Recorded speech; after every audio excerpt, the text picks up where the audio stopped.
DreAllDay.com. You're now tuned in to the show where you learn the discipline to show up day after day to do the work, the confidence to put yourself out there boldly and authentically, and the mental toughness to continue showing up, doing the work, putting yourself out there, even when the success you've expected to achieve has yet to be achieved. And on top of all this, you get a huge dose of personal initiative. That is the go-getter energy that moves any one of us, including yourself, to go and make things happen instead of waiting for things to happen. We put all this together into one framework, one bundle, one package, one mindset, one method, one philosophy, one book. Actually, multiple books, but also this daily masterclass that is called Work on Your Game. My name is Dre Baldwin, also known as Dre All Day, and welcome to the show. Today's topic is getting rid of the stuff that is not working. Now, while that sounds like a pretty common sense thing to do, if you really thought about it, maybe looking at yourself in the mirror, maybe looking at some other people, you notice how many people actually don't do it.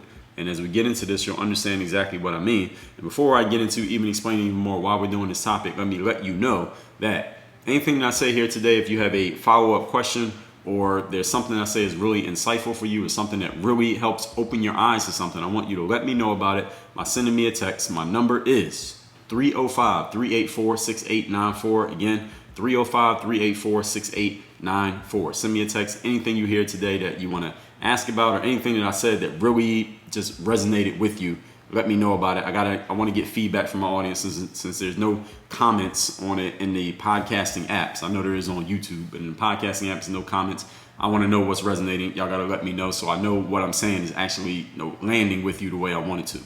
So this topic again, getting rid of stuff that's not working. This is related to the sacred cows conversation that we had back in episode 1699. If you have not listened to that, please do after this episode. We sometimes aren't very aware when things aren't working for us. Sometimes things are not quite going the way that we want them to go, but we are so caught up in the moment. We're so focused on doing what we're doing, and maybe from moment to moment doing our things or just keeping things afloat or putting out fires or plugging gaps and doing that stuff that we don't really, as they say, recognize the forest from the trees. We're amongst the trees. We don't realize that we're inside the forest. And there are also times when we are fully aware that things are not working the way that we want them to work, but because of the power of inertia, we don't do anything. Because inertia means it's the law of inertia states an object in motion or not in motion will remain in motion or not in motion until or unless acted upon by some outside force. In other words, it's much easier to allow something to stay as it is, whether it's doing well or doing terrible, than it is to do something about it. Even when things are doing terrible, often people don't do anything about it because it requires energy, and energy is an investment. I told you in the 5 forms of investment episode number 609, time, money, attention, energy, focus. Those investments take effort. It takes effort to give something or somebody your time. It takes effort to earn and even to use money in a smart way. It takes effort to use your attention, your focus, and your energy. And not everybody wants to make that investment, even though it sounds pretty simple. It sounds simple to you when you're the one who is using inertia in a moving forward way, but it also sounds difficult when you are one who is not using it at all. So it just kind of depends on your state in many ways. But today is about not only recognizing the elements, like the things that are not quite working, whatever they're going to be, but also the mentality of being willing to let those things go when you realize something is not working. So let's get into exactly what I mean here. Again, the topic is getting rid of stuff that is not working. Number one, define your win. And when I say win, I mean W-I-N, as in victory, as in success. Know what success looks like for you. What does it feel like? What does it smell like? How would you define your success? Oftentimes, people will say to me, Dre, I want to become successful. I want to be a successful business person. I want to be a successful athlete. Or if you ask someone, do you want to be a success? Most people say yes. Okay, well, what is success? All right, how are you even defining the word success? It's a very relative term, and you are the person who gets to define what that term means for you. And you do need to define it. You not only get to define it, you need to define it so that you know where you are. How far are you on the success spectrum? Your success spectrum, not what somebody else thinks is success, what you think is success. And if you have never asked yourself the question, how would you know if what you're doing is working or not? You have nothing to measure it against. You have to give yourself those measuring sticks. You have to give yourself the benchmarks of what success is. Because when you do, you will then know how close you are or how far away you are from where you want to be. I mean, isn't that simple enough? Like, if you don't know where you want to be, looking at where you are right now, or are you in a good space? You in a bad space? Do you need to advance? Do you need to get better? What do you need to do? You have no idea where you're going, so does it really matter where you go? No, it doesn't matter at all. This is what happens with many people. So when you notice people seem to be just drifting through life and they're just doing stuff and they're busy and they're active, but it doesn't really seem like they have a rhyme or reason to what they're doing. This is the reason why it doesn't seem they have a rhyme or reason, is because they have never defined their success. They have never articulated, what does success look like? What does winning look like? How do I know I have achieved the outcome that I want? Most people don't even know what they want. They're just out there doing stuff. Why? Because they see everybody else doing stuff. And people, a lot of human beings, maybe not you, but a lot of people out there, let's say, are sheep.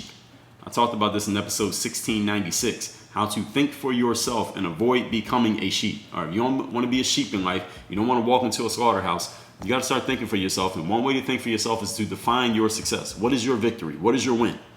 If you do not, when you do know what it is, then you'll know, hey, I should keep investing in this thing because I'm almost there. Or look how much progress I made over the last 6 months. If I keep doing this, then I'll be there pretty soon. Or you can say, you know what, I've been doing this for the last 6 months and this is what I got so far. You know what, I'm killing this off because this is clearly not working. This is not the right thing. I know I can get rid of this because look at where I wanted to go and look where I'm at so far is not matching up. This is just not the right thing to do, or I need to do it in a completely different way. But there needs to be some type of, you need to be able to look at it and say, this is working because, or this is not working because. And the only way you know whether something is working or not working is you have to have a benchmark against which to measure your results. A lot of people don't have this. If you don't have a goal, you can't score. All right. You ever seen people play basketball with no rim? All right. If there's no rim and no basket to shoot at, it's impossible to play basketball. If you don't put one of those nets at the end of the field, you can't play soccer. All right. You need something to actually score on. All right. How do you score without a goal? It is impossible. If you sell things, for example, you're a salesperson. All of us are salespeople. How many of those things do you want to sell? How many widgets do you want to move? How much revenue do you want to generate? Even if some of them are selling, when you have your win clearly defined, when you know what success clearly looks like for you, even if you sold 10, if your goal was to sell 100 in a week and it's 6 days into the week and you only sold 10, you can gauge how close you are to making it happen and if you're on pace or if you're doing something wrong or something needs to be edited. Or you could just say, you know what, I probably need to kill this off because this is just not working. My approach maybe is not working. Maybe it's the product. Maybe it's the way I'm talking about it. Maybe it's the audience I'm selling to. But you have to be able to measure it against something so that you know there is something that needs to change. But if you don't have anything to measure it against, you could be doing something and getting some results. Again, you want to sell 100. Well, let's say you didn't even know you wanted to sell 100. You've only sold 10 6 days into the week. How do you know if this is working or is not working? How do you know if this is good or is not good? How do you know if you even need to look at your approach or look at your audience or look at your pricing or look at your product? You don't know because you have nothing to measure it against. And I'm spending so much time on this because so many people live their entire lives. They go through their entire careers living just like this, doing stuff, but having no measuring sticks. And then they're like, well, I don't know. You ask them questions, most of the answers are, I don't know, because they have no gauge. They have no measuring stick. There's no ruler. You need to have a ruler, and you are the ruler. All right, you need to have a ruler, like the thing that you measure with, and you are the ruler, as in the person in charge. Even if some of your things are selling, again, with your win clearly defined, you can gauge, and then you know whether to kill something off that's not working, which is today's topic, or to keep investing in something because it's already working or is about to be working, and you're just a few tweaks away or a complete overhaul away. But that decision can't be made unless you have measuring sticks. Point number 2. Topic once again is getting rid of stuff that isn't working. So the first thing is you got to have that win defined so you know, okay, is this working or is it not? How do you know something's working or not without a win? Number 2, hell yes or no. Now we just talked about this concept a couple days ago and I've mentioned this many times here on the show, and it was episode 196, but let me make sure. Yes, episode 196, the topic is hell yes or no. So go listen to that episode again. You go to dreallday.com and put 196 in the search bar, or just go to workonyourgamepodcast.com. You can access the full archive of the show. Yes, every single episode that we have ever done, and there are quite a lot. I think you can tell that. But this hell yes or no concept, I first heard of it from an author by the name of Derek Sivers. I think he did a whole book just on this topic, but I think he did an article or a chapter on it, and it was very simple. When someone asks you to do something, or you ask yourself to do something, or you're just deciding whether or not you want to do something, ask yourself how you feel about it. If the answer is anything other than hell yes, if you are anything other than jump out of your chair excited to do it, then the answer is no. Now, why is this? You do this because when you do this, you're basically applying the 80-20 rule to your activities and to your life. It's not even the 80-20 rule. It's like the 95-5 rule. It's like the 98-2 rule, because 98% of the stuff is not going to be a hell yes, which means you're only going to be doing 2% of the stuff that you propose to do, which means the only things you'll be doing are things that you are seriously excited about, which means you'll be giving your best attention and energy to the things that you do, which means you'll probably be getting your best results. You'll be having your most fun. You'll probably make the most money, because these are the things you actually want to be doing. You're not doing things that you have mediocre, I'll do it energy of, things that you're doing because you ain't got nothing better to do. If you just start applying hell yes or no. Now, are there things in life that you might have to do even if it's not a hell yes? Like, you might not like doing laundry, but I mean, ain't nobody else gonna do it, then you might have to do it. You might not like making your bed. You might be hell yes about making your bed, but that's something that you get away with. You get away with making yourself do one way or another. I'm talking here more on a macro level when I'm talking about commitments that you make in your life, people that you're going to hang with. Somebody texts you, hey, you want to come out with these people on Saturday night, and you're not really excited about the group, but you didn't have anything else to do. The answer should be no, because it's not a hell yes. And a lot of people put themselves in a position of doing things in their lives, whether that's work-wise, relationship-wise, friend-wise, event-wise, habit-wise, based on their answer is not hell yes to the thing, but they just do it anyway because they're like, well, I didn't have anything else to do, or maybe somebody asked me, or I saw everybody else doing it, so why not? Now, that is a really, really poor reason for doing anything. So start using the hell yes or no. Even if, again, you can't apply it to everything in your life immediately today, I guarantee you it will help you through the process of elimination stop doing things that you don't really want to be doing. All right, how many of you right now are doing something that you voluntarily chose to do? You did not have to do it. It's not like no food, clothing, shelter, but you're doing it anyway because you didn't have anything better to do, and or because you didn't have this frame of mind of hell yes or no. You were like 50-50 on doing a thing. How many times in the last week have you done something that you were 50-50? Like, I could do it or I could not, and I'm not that excited about it. And then you just did it because you just figured there was no better alternative. And then you went through doing that thing and you were not happy, and it was kind of like a waste of time. And you're like, it was very blah. All right, how many times have you done that in the last week? I know the answer is not zero. Hell yes or no. I want you to remember that your time is limited.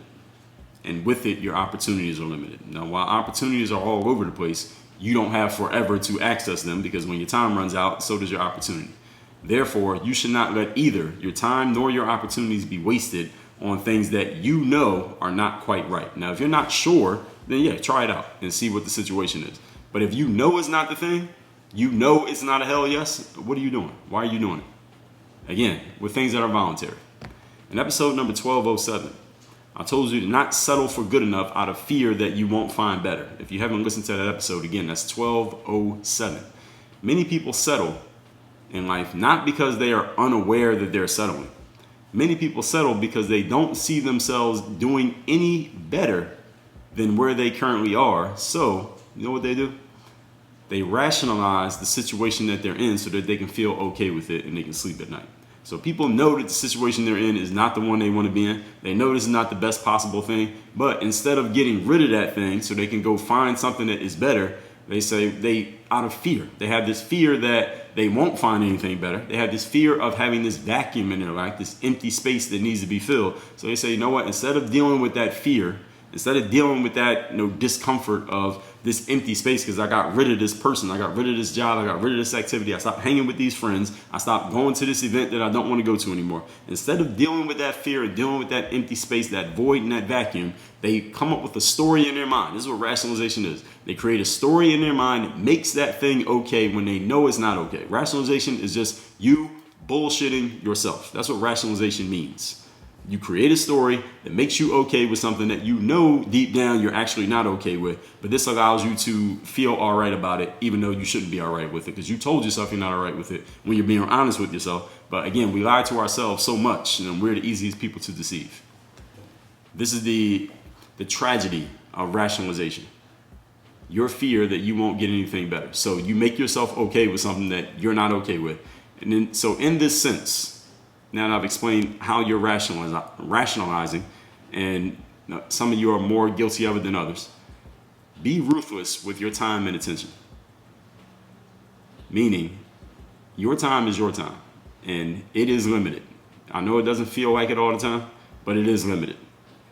And when it's gone, you're going to wish that you had actually used it the way you wanted to use it rather than the way other people wanted you to use it. The biggest regret of dying people, I've read a lot of those articles about when somebody goes and interviews people at nursing homes or people in hospice care and just ask them, what are your biggest regrets in life? The number one regret always is, I wish I had had the courage to just do what I wanted to do and be who I wanted to be in my life, rather than living for what everybody else wanted or what I thought everybody else wanted, was what really it is. It's not really what everybody else wants, because you know what most people want for you? Most people aren't thinking about you. They're thinking about them. So when you say, I lived what everybody else wanted me to be, no, that's a rationalization in itself. You're blaming it on other people. It's really you doing it, and then you're creating a story that makes it somebody else's fault. Be ruthless with your time and attention, because you don't get any of it back once you've used it up. And this topic again is getting rid of the stuff that's not working. If you're giving your time and attention to something that's not working for you by your standard, get rid of it. Why? Because that thing is not going to give you a refund on the time and attention that you are investing in it right now if you know that it's not the right thing. As soon as you realize you're on the train going in the wrong direction, get off the train at the next stop, go to the other side of the platform, and get on the train that's going in the other direction. This is your responsibility, should you choose to accept it. Point number 3. Today's topic, once again, is getting rid of the stuff that is not working. You need to create the space in your life and in your business for the success to fit into. We just touched on this in point number 2. Meaning, if you have a full load in your life that is filled with things that are okay but not quite exactly what you want, how can something great fit in there? If you have a full calendar and a full schedule of things that you do every single day and you're not feeling great about any of them, how can something that you feel great about ever find its place in your life? Well, it's a trick question. It can't, because you haven't made space for it. You haven't made space for anything that would be great in your life, because your whole day is filled with a bunch of mediocre shit that you don't even enjoy, but you have the fear of letting go of that. Therefore, you don't create the space for something great to come in. Understand that sometimes in life, you need to create a void. You need to create a vacuum. You need to create empty space. All right? It means you have to be willing to create that temporary empty space for the things that you do want, to notice that there's some opportunity with you, so then they can come in and you can at least test them out and see what's going on. It's kind of like if you're in a relationship with an asshole, you can't start dating a great person unless you're single for a little bit. You got to get out of that relationship so you can be available for another relationship. You can't find another great person to date if you're still dating an asshole and you won't get rid of him. All right, it makes no sense. Now, you can't be in a relationship and complaining that you aren't meeting the right people. All right, you ever heard anybody do that? It doesn't make any sense, right? We had to lock them up. They had to send them to an asylum and put them in a straitjacket or something if somebody was talking like that. Like, wait a minute, you're in a relationship. How are you talking about you're not meeting anybody? Of course you're not meeting anybody. You haven't created an empty space in your life. So sometimes in life, you have to go through a period of that void, of that vacuum being there, that empty space being there, so it can be filled with the thing that you want. You can't complain that you don't have the thing that you want, yet at the same time, you're holding on to the things that you don't want. All right, there are plenty of cliches and metaphors that go with that one, but I'm going to just say it in plain English, what I just said. You got to be able to let go of the stuff you don't want in order to grab onto the stuff that you do want, because most of the people that I know only have 2 hands. All right, and sometimes to grab on the things you want, you need both hands. So if you're still holding on to the shit that you don't want with one or both hands, no wonder you can't grab onto the other thing that you do want. All right, and this is the rationalization, the stories that you make up in your mind that you need to hold on to that old thing, and that's why you can't get to the new thing. Well, you keep telling yourself that story, and you're going to be one of those people in those articles talking about, I wish I'd had the heart and the guts and the balls to be and do what I want to be and do in life. Don't become that person. Recapping today's class, which is getting rid of the stuff that is not working in your life. This is related to the sacred cows conversation we had back in episode 1699. And sometimes in life, we're not aware that things aren't working for us because we don't have benchmarks. And many times we're fully aware, yet we just don't do anything about it. So today is about not only recognizing those elements, but the mindset of being willing to get rid of them when we are clear that they are not working. Number 1, define your win. Define your victory in life. Know what success looks like. This way you will know how close you are or how far away you are from your success. When your win is clearly defined, you can gauge how close you are to making it happen, or you just need to get rid of things because you're too far away and it's clearly the wrong place. Number 2, hell yes or no. Your time is limited, your opportunities are limited. So do not allow either to be wasted on anything that you know is not quite right. Do not settle for good enough out of fear that you will never find better. We talked about this in episode number 1207. In this sense, be ruthless with your time and be ruthless with your attention. Number 3, create the space in your life and business for the success to fit into it. If you have a full load in your life filled with things that are okay but not quite, a lot of mediocrity in your life, there is no space for something great to fit in. You must be willing to delete the mediocrity and live with a little bit of void, a little bit of empty space for a while, so that the thing that you do want sees an opportunity for itself to come in. Maybe it won't be the right thing. Maybe you got to try something else and something else and something else. But when there is no empty space, of course nothing great can come into your life. If you're dating somebody you don't really like, but then you're complaining that you're not meeting a great person, of course you have not created the space. You must create the space for that thing to happen. It's like you got your calendar is full all day and then you're like, well, I don't have any free time to myself. Well, that's because you keep doing all these things you don't want to be doing. Create some empty space in the calendar so that you have free time to yourself.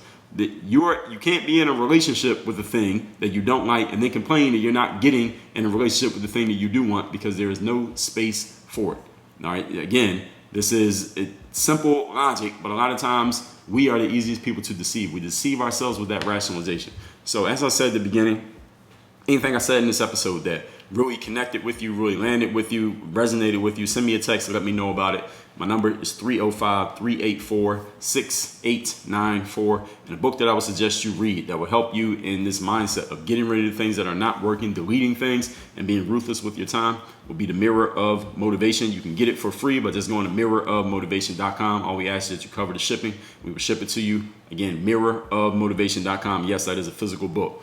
Work on your game. Dre all day.